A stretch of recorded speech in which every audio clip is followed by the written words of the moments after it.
Chers enfants, joyeuse Pâques! Et oui, je suis à l'heure, aujourd'hui mardi de Pâques, vous savez, c'est tous les jours Pâques pendant la semaine qui suit Pâques. Alors, joyeuse Pâques, spécialement aujourd'hui. J'aimerais, les enfants, vous remercier d'abord pour tous les chocolats que certains d'entre vous nous ont offerts. Et merci pour ceux que vous allez continuer de nous offrir, bien sûr. Mais on se souvient, mollo sur les chocolats. Alors les enfants, j'aimerais vous raconter une histoire. Pourquoi une histoire? Parce que Pâques est la plus grande fête des chrétiens. C'est la fête la plus importante. Plus importante même que Noël.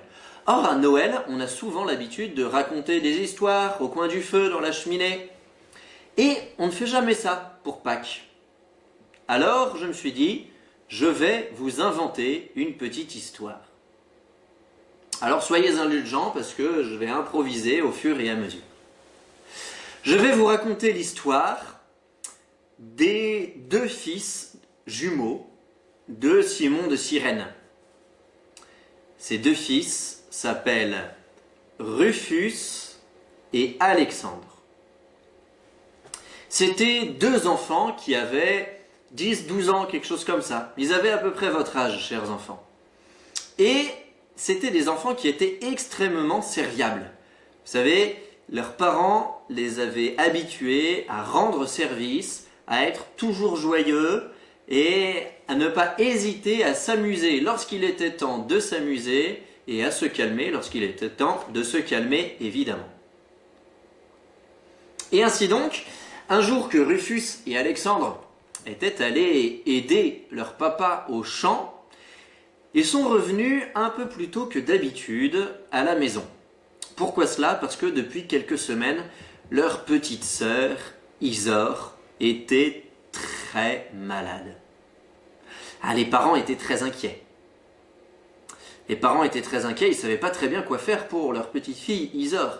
Et Rufus et Alexandre ne se rendaient pas bien compte des choses, mais pourtant, ils réalisaient bien que quelque chose n'allait pas. Vous savez, ils ressentaient une atmosphère un peu particulière, et notamment la très grande inquiétude qu'éprouvait leur maman pour leur petite sœur. Alors donc, je disais, un vendredi, Rufus et Alexandre sont allés aider leur papa au champ. Ils reviennent donc un peu plus tôt que prévu à la maison, et pour cela, ils passent par Jérusalem. Évidemment, ils sont avec leur papa, ça va de soi. Ça va de soi. Et là, vous connaissez l'histoire. Vous savez que Simon de Cyrène, accompagné de ses deux enfants, donc Rufus et Alexandre, ont rencontré un curieux cortège dans les rues de Jérusalem. C'était Jésus qui portait sa croix. Alors, ils avaient entendu parler de Jésus, mais ils ne savaient pas très bien qui c'était. Ils savaient que c'était quelqu'un qui faisait du bien autour de lui. Ça, ils le savaient comme tout le monde le savait à l'époque. Et là, ils le voient couvert de sang, le visage défiguré, le corps transformé. Quelque chose de terrible à voir. Ils le voient par terre, écroulé sous le poids d'une énorme croix. La foule qui le bat, qui l'insulte, qui lui crache dessus. Les soldats romains qui le relèvent une première fois. Lorsqu'il tombe de nouveau, ils demandent à leur papa, donc Simon de Cyrène, de venir l'aider. Mais sur une croix, il y a toujours 4 parties. Il y a la partie du haut, la tête. Ça, évidemment, c'est Jésus qui portait cette partie-là. Il y a la partie du bas, la plus grande, le corps de la croix, au niveau des pieds. Et ça, c'est évidemment Simon de Cyrène, qui était drôlement costaud, habitué qu'il était à travailler au champ, qui portait cette grande partie-là. Mais il restait les 2 petites parties transversales. Et ces 2 parties-là, évidemment, c'était les enfants de Simon, Rufus et Alexandre, qui les ont portés. Ça, évidemment, on n'en parle pas trop dans l'Évangile, même pas du tout. Mais c'est sans doute comme ça que ça s'est passé. Pourquoi? Parce qu'on se souvient que Rufus et Alexandre étaient habitués à faire le bien autour d'eux. C'est ainsi que leurs parents les avaient éduqués. Et donc, lorsqu'ils voient cet homme qui souffre, lorsqu'ils voient leur papa qui va aider cet homme à porter sa croix, Rufus et Alexandre à leur tour, vont aider Jésus à porter sa croix. Alexandre, même avant de porter la croix, va voir Jésus et lui dit cette curieuse prière, comme seuls les enfants savent prier de manière si spontanée. Il lui dit « Jésus, je veux t'aider à porter ta croix. » Bon, jusque-là on comprend. « Je t'offre ma vie pour t'aider à sauver le monde. » Encore une fois, ni Rufus, ni Alexandre, ni leur papa, Simon de Cyrène, ne savaient très bien qui était Jésus. Pourquoi Alexandre a-t-il dit cette curieuse phrase « Je m'offre à toi pour t'aider à sauver le monde ?» On ne sait pas très bien. Mais Jésus le regarda et il l'aima. Alors, Rufus et Alexandre portent la croix de Jésus. Alexandre a des échardes du bois de la croix qui lui rentrent dans les paumes de la main tellement elle est lourde. Et ainsi, il monte le long du Golgotha, sous la foule qui les houspille. Et une fois arrivé là-haut, eh bien, il est temps de rentrer à la maison. Alors, Rufus, Alexandre et leur papa, Simon de Cyrène, se dépêchent de rentrer à la maison. Rufus et Alexandre n'ont qu'une hâte, c'est de retrouver leur petite sœur qui est si malade et de raconter à leur maman ce qu'ils ont vu et comment ils sont venus en aide à ce Jésus qui était là. Mais quand ils arrivent à la maison, ils trouvent leur maman en larmes. Elle est terriblement inquiète. La petite Isor est en train de vivre ses dernières heures. La situation est terrible. L'atmosphère est palpable. Elle est lourde. Alors, Alexandre, par compassion pour sa maman, pour essayer de la consoler, lui fait une caresse sur la joue. À ce moment-là, quand sa main, cette même main remplie d'échardes de la croix de Jésus, quand cette main touche le visage de sa maman, il sent une force le quitter. Il se sent un peu affaibli. Une chaleur sort de sa main au contact de la joue triste de sa maman. Et la maman, elle, son visage est transfiguré, lumineux. Elle est confortée dans ces moments si difficiles. Alors évidemment, Rufus, qui assiste à la scène, est assez étonné, mais bon, il ne dit mot. Ils vont tous les deux au-dessus du si petit lit de leur petite sœur, Isor. Elle est là, toute pâle, toute tremblante de fièvre. Elle dit des mots incompréhensibles. Et alors, Alexandre, de nouveau, sa main remplie d'échardes de la croix, eh bien, remet les cheveux derrière les oreilles de sa petite sœur, lui fait une caresse, et à ce moment-là, de nouveau, le miracle s'opère. Alors, évidemment, Alexandre comprend bien que ce n'est pas lui qui a soulagé sa maman, qui est en train de guérir sa petite sœur. Il comprend que ce sont les échardes du bois de la croix. Et oui, Dieu sauvant le monde à ce moment-là, à cette heure même, Jésus-Christ étant en train de mourir sur la croix, eh bien, le même bois de la croix opère des merveilles dans la maison de Simon de Cyrène. Alors, Alexandre prend cette lourde décision. Il décide d'offrir sa vie pour sa petite sœur. Vous voyez, dans la continuité de la prière qu'il avait faite auprès du Christ. Je m'offre à toi pour t'aider à sauver le monde. Et bien là, il offre sa vie. Et il pose la main longuement sur le visage de sa petite sœur. Vous savez, un peu comme un évêque pose la main sur le visage de la personne qu'il confirme pour lui donner la force du Saint-Esprit, eh bien, Alexandre pose la main sur la tête de sa petite sœur et celle-ci revient à la vie, si je puis dire, elle qui était en train de mourir. C'est le miracle du Vendredi Saint. Alexandre, lui, vous savez, déjà au moment de sa maman, il y avait une force qui le quittait. Ensuite, en remettant les cheveux de sa petite sœur, une force a quitté de nouveau. Et bien là, ces forces le quittent complètement, totalement.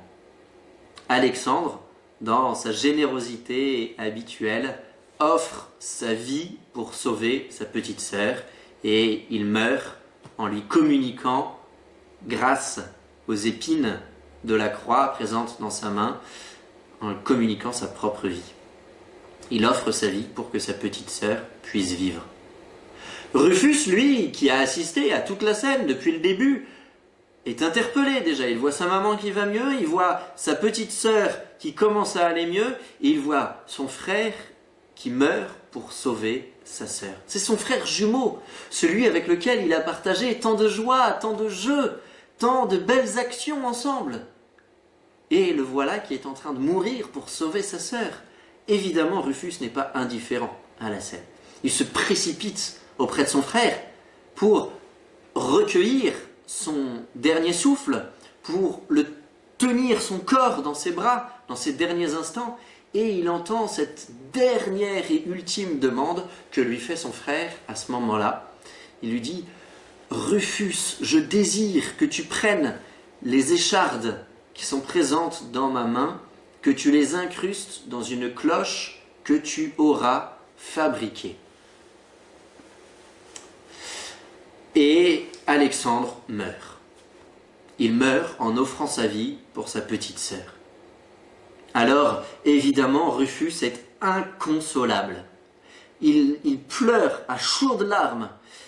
En fait, vous connaissez que au Vendredi Saint, au moment de la mort de Jésus sur la croix, qui est ce même moment de la mort d'Étienne pour sauver sa petite, d'Alexandre pour sauver sa petite sœur, eh bien, à ce moment-là, il est arrivé des prodiges dans Jérusalem. L'obscurité s'est faite dans toute la ville depuis midi. Un tremblement de terre est arrivé à 15 heures. Le voile du temple s'est déchiré en deux. Les tombeaux s'ouvrirent et les morts en surgirent. Mais de tout cela, Rufus était indifférent. Il était trop occupé à pleurer la mort de son frère. Le lendemain, samedi, Rufus décide d'accomplir la dernière volonté de son frère. Il choisit une belle pièce de bois et il y taille une magnifique cloche. Il la sculpte du mieux qu'il peut. Il demande évidemment l'aide de son papa. Et dans l'atelier, vous voyez, lorsque les gens dans la rue passaient à côté et voyaient Rufus en train de fabriquer une cloche en bois, ils disaient « Mais Rufus, tu es tombé sur la tête, mon ami. Une cloche en bois, personne n'a jamais vu ça. Ça ne sonne pas, le bois. Ça fait un son mat, comme ça, mais ça n'a pas la belle résonance d'une cloche. Dong, dong, dong. » Mais Rufus persévère dans sa décision. Il décide de continuer à tailler cette cloche par fidélité à son frère tant aimé. Et il y incruste les échardes de la Sainte Croix. Lorsque le lendemain matin, dimanche de Pâques, une rumeur parcourt la ville, comme quoi les soldats romains s'étaient endormis auprès du tombeau et Jésus serait revenu à la vie, lui qui était mort. Lorsque cette rumeur parvient aux oreilles de Rufus, alors, évidemment, celui-ci est scandalisé. Comment cet homme qui était si misérable sur le chemin de Jérusalem au Golgotha, comment lui pouvait-il revenir à la vie alors que son propre frère, qui était mort pour sauver sa petite sœur, lui, eh bien, il demeurait mort. Dieu ne pouvait pas vouloir cela, alors Rufus se révolte contre Dieu. Il décide de rejeter Dieu, de le renier complètement. Il refuse de croire en son existence, il cesse de le prier, lui qui était un bon juif, il cesse de le prier et il se révolte complètement contre Dieu. Ça n'est pas possible. Dieu ne peut pas vouloir la mort de l'homme, lui qui est le maître de la vie. Non. Alors, Rufus prend son coffre, dans lequel il avait entassé les derniers souvenirs qu'il avait partagés avec son frère Alexandre. Il place dans ce coffre cette cloche de bois et il quitte la maison. Il s'en va, en claquant la porte, laissant derrière lui son papa, sa maman et sa petite sœur affolés, ne sachant pas ce qu'il va advenir de leur grand frère leur fils. Il quitte Jérusalem et il part pour une ville lointaine. Et Rufus, ayant rejeté Dieu, eh bien, cesse de faire le bien autour de lui. À vrai dire, il mène une vie de patagon. C'est catastrophique. Rufus mène une vie de débauche. Vous voyez, lui qui était si bon, qui était si gentil pour ses camarades, qui était tout joie, tout sourire, tout service, eh bien, le voilà qui devient aigre, qui devient mesquin, qui devient méchant avec les gens qu'il rencontre. Non, il ne va plus aider les pauvres, au contraire, il va les enterrer encore plus. Vous voyez, ce Rufus, qui était un garçon si gentil, en ayant quitté Dieu, en ayant renié sa foi la plus profonde, devient méchant. Et il grandit dans cette ville lointaine. En fait, il grandit de nombreuses années. Non, pas de nombreuses années, de très nombreuses années. Rufus devient un très vieil homme. Il ne s'est jamais marié puisqu'il ne savait plus aimer. Il devient un très très très vieil homme dans cette ville lointaine. Dans cette ville, on ne connaissait même plus son âge. Non, mais quand je vous dis qu'il a vécu très longtemps, c'est vraiment un très vieil homme. Il a des rides partout sur le front, les yeux restent d'un clair jeune, si je puis dire, mais tout son corps est ankylosé, il est bossu pour marcher, il utilise une canne en bois tout noueux. En fait, le bon Dieu, vous voyez, est resté fidèle à Rufus, bien que Rufus l'ait quitté, si je puis dire. Le bon Dieu a accordé une vie très, très, très longue. Plusieurs centaines d'années, 200 ou 300 ans. Plus personne ne savait tout à fait l'âge de Rufus. En fait, on ne l'appelait même plus Rufus. On l'appelait l'ancêtre, le vieil homme. Et l'ancêtre était réputé dans cette ville pour sa mesquinerie, pour son cœur sec, comme les herbes des champs en Provence au mois d'août. Le cœur dur, plus dur encore que le rocher de Roquebrune. Rufus ne savait plus aimer. Il disait lui-même, « Je ne pense plus ni à Dieu ni aux autres, il n'y a plus que moi. » La situation était terrible. Rufus était vraiment devenu un vieil homme mauvais. Pendant ce temps-là, le monde entier était devenu chrétien. Les apôtres avaient propagé la bonne nouvelle de la mort et de la résurrection de Jésus, et le monde entier était devenu chrétien. L'empereur avait décidé que les chrétiens ne seraient plus persécutés, et plus tard même, quelques dizaines d'années plus tard, que le christianisme deviendrait la religion officielle de l'Empire romain. Mais l'empereur menait des batailles nombreuses aux frontières de son empire pour le protéger des barbares. Et pour cela, il fallait des armes, il fallait des casques, il fallait des boucliers. Autant de choses qui sont en métal. Or, les mines de fer venaient à manquer dans l'Empire. On décida donc de faire fondre les cloches des églises des premiers chrétiens. Alors il y avait une quantité phénoménale de cloches. Une cloche, c'est énorme. Avec une cloche, on peut faire plusieurs dizaines d'épées. Imaginez le nombre d'armes que l'empereur a pu faire en fondant toutes les cloches de l'Empire. Il n'y avait plus une cloche sur l'ensemble du territoire romain, sur l'ensemble du territoire chrétien. Mais le problème, c'est que l'empereur n'avait pas pensé que les cloches étaient nécessaires pour la vie chrétienne. Bien sûr, on avait besoin des cloches pour dire « il est l'heure d'aller à la messe ». On n'avait pas de montre à l'époque, on n'avait pas de réveil. On avait besoin des cloches pour sonner 3 fois par jour la magnifique prière de l'Angélus. On avait besoin des cloches pour dire « c'est le temps de la consécration ». On avait besoin des cloches pour sonner Pâques, le « Gloria in excelsis Deo » des anges. On avait besoin des cloches pour rythmer toute la vie chrétienne. Et sans cloche, eh bien, les chrétiens cessèrent d'aller dans les églises. Les plus motivés, le dimanche matin, se levaient au lever du soleil allaient devant les églises, attendaient que le prêtre arrive pour pouvoir participer à la messe avec lui. Mais c'était le seul moyen. Et beaucoup de personnes se découragèrent dans leur foi publique, voyez, dans leur prière communautaire, et si important qu'est la messe. Et ainsi, les chrétiens, petit à petit, ont cessé de pratiquer. Et ça, je sais que vous, les enfants, vous vous rendez bien compte de la situation. Pourquoi? Parce qu'aujourd'hui, eh bien voilà, on ne peut plus aller à la messe dans nos églises. Eh bien, vous vous rendez compte combien c'est important et combien cela vous manque de pouvoir aller à la messe. Eh bien, c'est la même chose dans l'histoire que je vous raconte. Les chrétiens ne pouvaient plus. Pourquoi? Parce qu'il n'y avait plus de cloche. Alors, évidemment, notre vieillard Rufus se frottait les mains.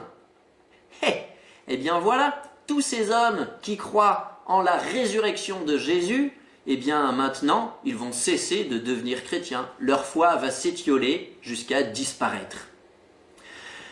Tout cela, c'est très bien. Parce que moi, le dit Jésus, je l'ai vu mourir et je sais bien qu'il est mort. Même qu'un soldat romain lui avait percé le cœur il y a 2 ou 3 ou 400 ans.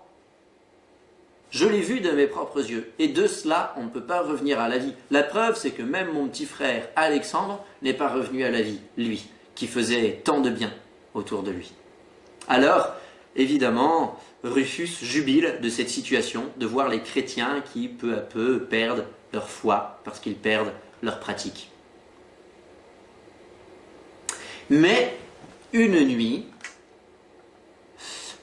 Rufus se réveille soudain, en sursaut, comme cela arrive souvent chez les personnes âgées. « Oh là, Rufus, il faut te reprendre en main. Tu es devenu un homme mauvais et cela, ça n'est pas possible. Souviens-toi de ton frère Alexandre qui était si bon avec les autres, qui a même donné sa vie pour sauver ta petite sœur. » C'est Rufus qui se dit à lui-même tout cela. Et alors, vous voyez, par fidélité à son frère, qui était un garçon si bon, eh bien, Rufus se remémore par la même occasion cette prière qu'avait dite Alexandre en rencontrant Jésus. « Je m'offre à toi pour t'aider à sauver le monde. » Mais alors, si Alexandre avait perçu que Jésus pouvait sauver le monde, lui qui était si bon, il pensait donc que Jésus était Dieu, car seul Dieu peut sauver le monde. Et Alexandre, qui était si bon, croyait donc que Jésus était Dieu. Mais alors, si lui le croyait, il faut que moi aussi, j'y croie. Et ainsi, vous voyez, le bon Dieu qui était resté fidèle à Rufus, en lui accordant de très longues années, eh bien de nouveau, lui était fidèle, en changeant son cœur de pierre en un cœur de chair. Une très grande joie envahit le cœur de Rufus. Ça y est, il décidait de suivre le Christ et de lui offrir sa vie. « Oh là, tu es en train de devenir fou, Rufus, qu'est-ce qui t'arrive? On est au beau milieu de la nuit. Oh, ressaisis-toi. Tu n'as jamais fait le bien de ta vie et voilà que tu voudrais commencer à le faire. Ça n'est pas possible. » Mais une espèce d'être de lumière, un ange, scintillant de 1000 feux et étincelant d'une lumière étonnante, accompagné d'une musique toute angélique, comme des verres de cristal qu'on entrechoque les uns les autres, un ange lui apparut donc. Il eut ainsi la certitude que ce changement dans son cœur lui venait de Dieu. Alors, comment faire pour, à mon tour, sauver le monde? Eh bien, je sais. Les chrétiens ne pratiquent plus parce qu'ils n'ont plus de cloche. Je vais donc leur trouver une cloche pour qu'ils puissent pratiquer. Ben oui, mais il n'y en a plus dans l'ensemble de l'Empire. Moi qui suis si vieux, je ne vais pas en trouver une comme ça du jour au lendemain. Mais évidemment, il y a la cloche que j'avais faite avec le bois au moment de la mort de mon frère. Alors Rufus, péniblement, monte l'échelle qui allait jusque dans le grenier. Et là, il y trouve son vieux coffre de bois. qu'il avait, vous vous souvenez, emporté loin de chez lui. Il enlève la couche de poussière et d'années qui s'étaient accumulées au long des ans. Il ouvre son coffre, qui grince comme ça, il ne l'avait jamais ouvert depuis. Imaginez, ça faisait 200 ou 300 ans ou 400 ans qu'il n'avait pas été ouvert. Et il en tire cette belle et grande cloche de bois qu'il avait taillée de ses mains. Alors, il charge sur son dos, déjà bossu, cette cloche et il parcourt la ville à la recherche d'un lieu adéquat pour accrocher la cloche. Il monte dans la plus haute tour de la ville et, d'une manière mystérieuse, accroche cette cloche de bois. Mais enfin, Rufus, le bois n'a jamais sonné. L'ange lui réapparaît de nouveau. Il a alors la certitude que cette intuition qu'il a eue lui vient de Dieu. Il pose un acte de foi en Dieu. « Mon Dieu, je vous offre ma cloche, utilisez-la comme vous voudrez. » Puis, Rufus redescend de la tour et retourne se coucher. Le lendemain matin, lorsque toute la ville se réveille, personne n'est au courant de quoi que ce soit. Figurez-vous que ce jour est un jour particulier. Pourquoi ? Parce que c'est un dimanche. Pas n'importe quel dimanche. Faites bien attention à ce que je vais vous dire parce que c'est important. Vous connaissez tous la date du printemps. Eh bien, après le printemps, il y a une première pleine lune, une lune toute ronde. D'accord ? Le printemps, la pleine lune, eh bien, nous sommes dans le dimanche qui suit juste cette pleine lune. Ce jour-là, la ville dans laquelle vivait évidemment Rufus se réveille. Personne n'a rien remarqué.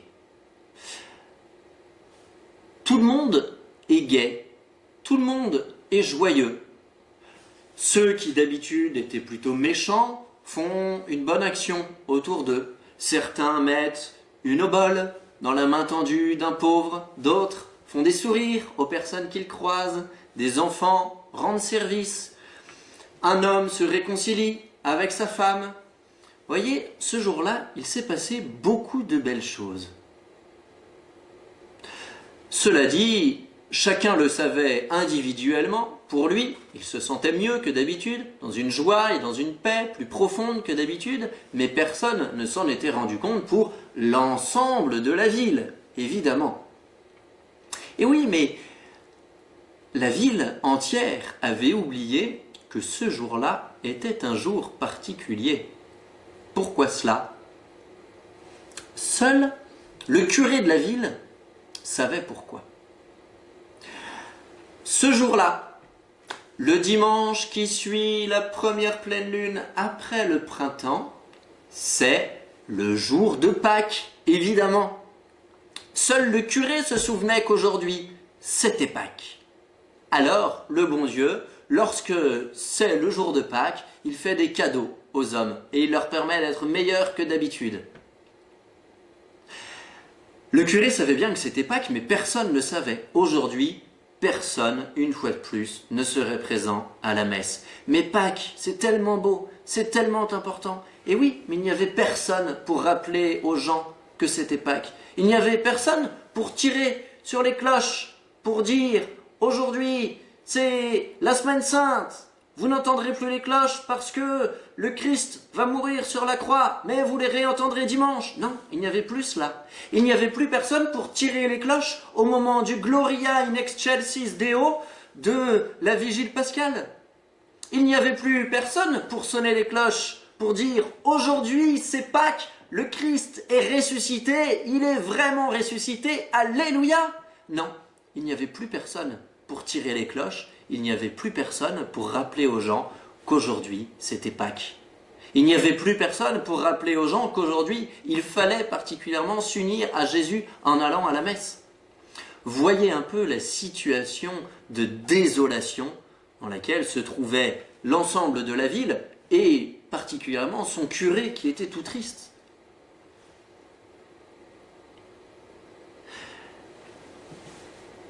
Mais, sur les coups de midi, on entendit un gigantesque carillon. Comment ça? Un carillon? Une cloche qui sonne? Mais comment cela se fait-il? Cela fait des décennies qu'on n'a plus entendu une cloche sonner. De mémoire d'homme, d'ailleurs, on ne se souvenait pas du son d'une cloche. Cela faisait bien trop longtemps qu'elles avaient toutes disparu, non pas de la ville, mais de l'ensemble de l'Empire, vous vous souvenez, pour fabriquer des armes. Comment? Une cloche qui sonne? Mais cela n'est pas possible. Alors, évidemment, tout le monde se regarde, se demande, mais d'où peut venir cette cloche? Qui l'a faite? Où est-elle? D'où vient-elle? D'où sonne-t-elle?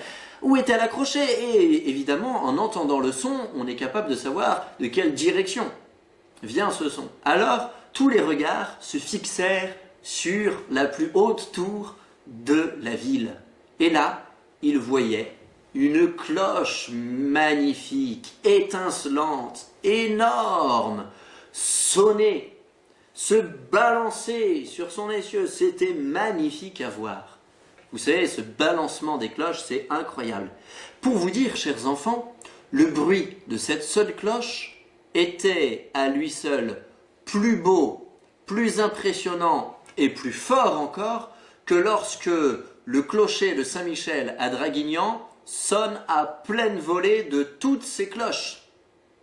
Cette cloche-là, personne ne savait comment elle était actionnée. Seul un petit garçon remarquait, dans la pureté de son âme, qu'il y avait un être de lumière qui tirait sur une corde céleste. Dong, dong, dong. C'était magnifique à voir, c'était splendide à entendre.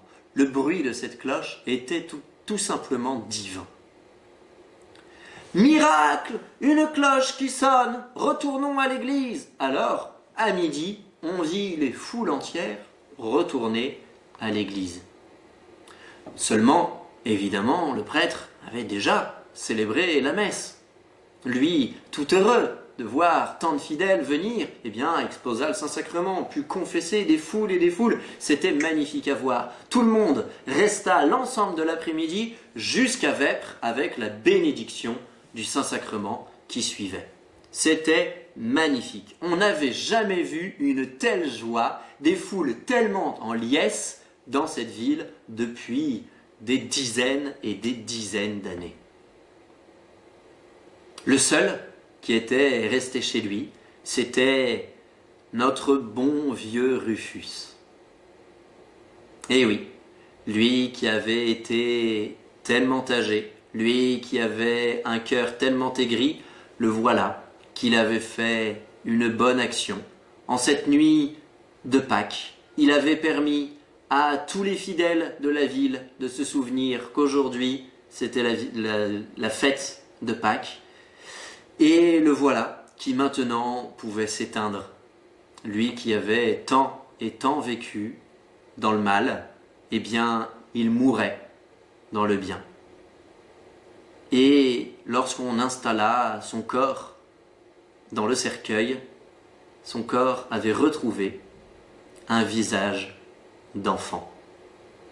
Alors vous voyez, bien chers enfants, grâce d'abord à la croix de Jésus, bien sûr, grâce au sacrifice d'Alexandre pour sauver sa petite sœur, et grâce surtout à la conversion de Rufus, eh bien, le monde entier put retrouver le contenu de sa foi à travers une pratique régulière des sacrements. Alors, bien chers enfants, en cette fête de Pâques, eh bien, je vous invite à prier bien fort le bon Dieu pour qu'il puisse nous accorder la joie de pouvoir bien vite retourner à la messe, à l'église, avec tous nos amis, avec toute notre famille, et retrouver la joie d'une vie sacramentelle en communion les uns avec les autres. D'ici là, chers enfants, encore joyeuse Pâques. Le concours des œufs continue, évidemment, vous voyez, il y en a quelques-uns, c'est bien, il faut continuer vos efforts. N'hésitez pas à rester fidèle à Jésus-Christ et à vos petits efforts que vous aviez commencés pendant le carême. N'hésitez pas à rester fidèle à une vie de prière solide, c'est important. Et puis, on se retrouve bientôt. Bonne fête de Pâques! Amen.